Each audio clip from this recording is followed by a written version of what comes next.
Hello po, a new day, a new life po sa ating lahat. For today's video po, ipapakita ko po sa inyo ang mga gawain dito sa bahay. So ngayon po ay magligpit muna ako ng kwarto ni.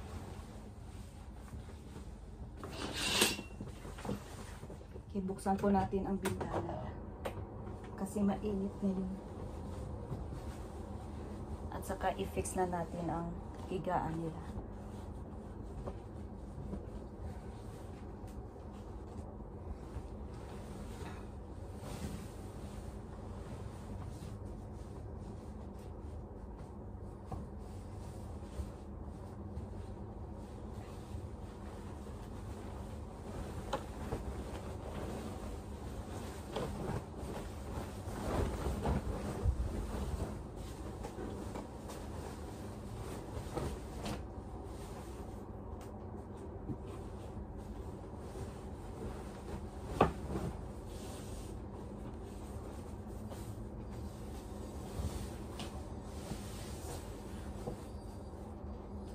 So tapos na po, kukunin ko na yung mga labahan para labahan.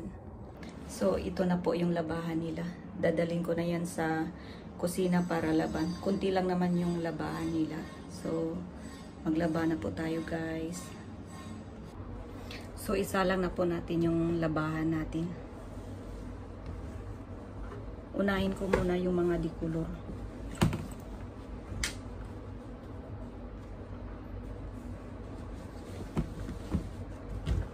Okay, paglabas nito, isasampay mo na lang.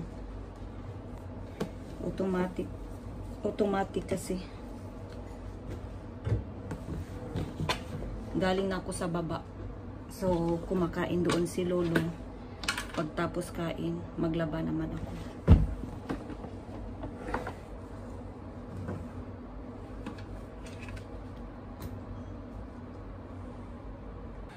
So, dito po ako nagsasampay sa kwarto ko sa loob ng bathroom. Hindi kasi namin ito ginagamit, doon kami sa kabilang bathroom. Dito na lang kami nagsasampay. At ginagawa din itong stock room dito. Kukunin natin yung mga dry na para maitupi. Tapos nito na tapos na tupiin, magtupi. So maglinis muna ako ng bathroom.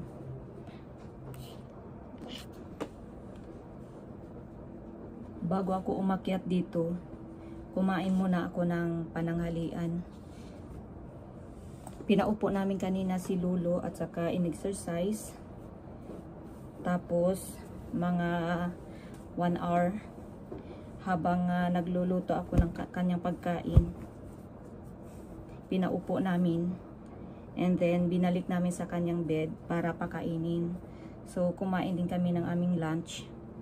Tapos, pagkatapos ng kain, umuwi ako dito sa bahay para matrabaho ko yung ibang trabaho dito. So, ngayon guys, nandito na po tayo sa comfort room. Nililinisan ko na yung bahay ng friend ko na si Mr. Pagong. Ang malaki na siya. Linisin na natin yung bahay ni Mr. Pagong.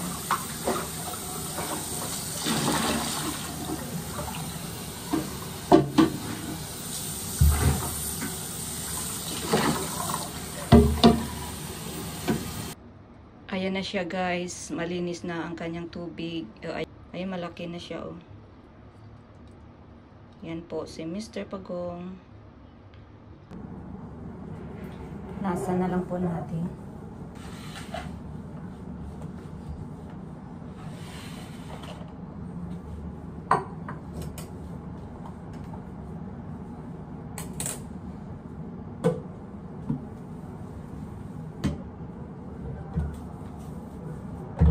Pagkatapos po nito, magsampay na tayo.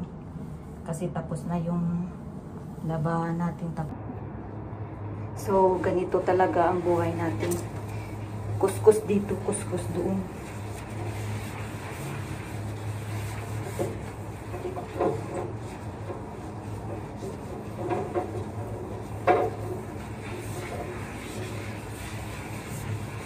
So, tapos na po tayo sa ibang mga gawain.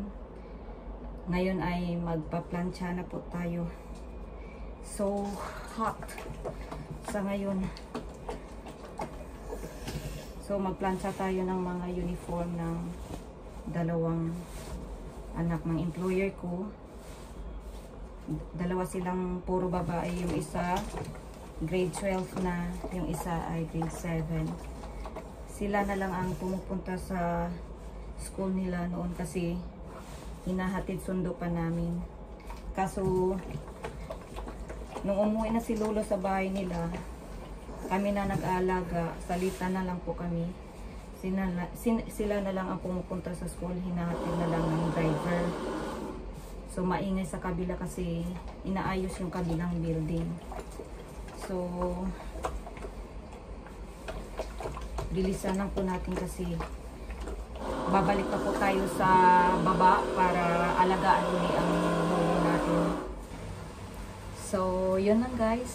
Thank you for watching and don't forget to subscribe, click the bell button, share, like, and comment. Bye! Thank you!